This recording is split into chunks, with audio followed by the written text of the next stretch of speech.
Дали разговарате со ВМРО ДПМН последниве денови баш околу деловникот? Еве кај нив е Тимчо Муцунски веќе заболен од ковид.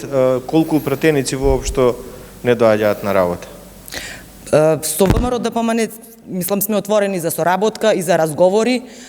Како што кажав и во излагањето мое, на граѓаните, на државата е потребен целосно функционален парламент. Затоа и председателот на Собранието предложи деловник за изменување и дополнување на деловникот за работа на Собранието, со кој би се овозможило со тие измени доколку се усвојат, пратениците кои се во изолација или се болни од коронавирус да можат да се вклучат во работата на Собранието и од дома. Сведоци сме дека ВМРО ДПМН со апсурдни, со бесмислени, смешни амандмани го блокира донесувањето на деловникот, на измените и дополнувањата на деловникот. Веруваме дека ќе преовладува свеста и кај нив и ќе се удостојат овие измени да ги донесеме затоа што се неопходни и за државата и за граѓаните.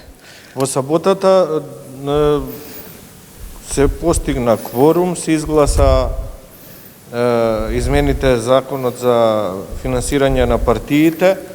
Ќе провлада ли свеста кај двете најголеми партии да ги донираат средствата што ги добија над 3 нешто милиони евра во борбата со справување со ковид кризата со оглед на фактот дека се уште ни приближно не се гледа крајот на пандемијата?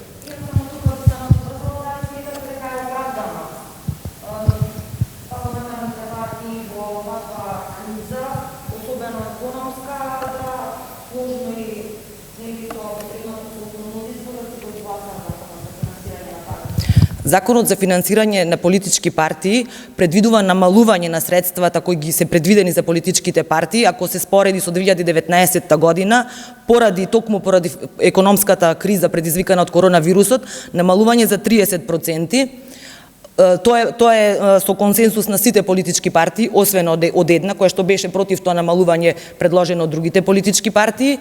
Секако СДСМ, како одговорна политичка партија во изминатиот период и владата предводена од СДСМ покажа во духот на солидарноста дека е секогаш спремна и владата да им помогне на граѓаните со предвидување на финансиски средства со кои што беа опфатени граѓаните од најранливите категории со изминатите 3 пакети мерки, сега е наред и 4-тиот пакет мерки. Исто така и СДСМ како политичка партија и функционерите во изминатиот период донираа средства на оние категории на граѓани на кои што им беа тие најпотребни и понатаму остануваме доколку се јави потреба секако дека ќе донираме средства за да се помогне и во фондот кој што е отворен за справување за обезбедување на финансиски средства за справување со коронавирусот. Остануваме и понатаму отворени да ги донираме средствата доколку се јави потребно за да им помогнеме на граѓаните.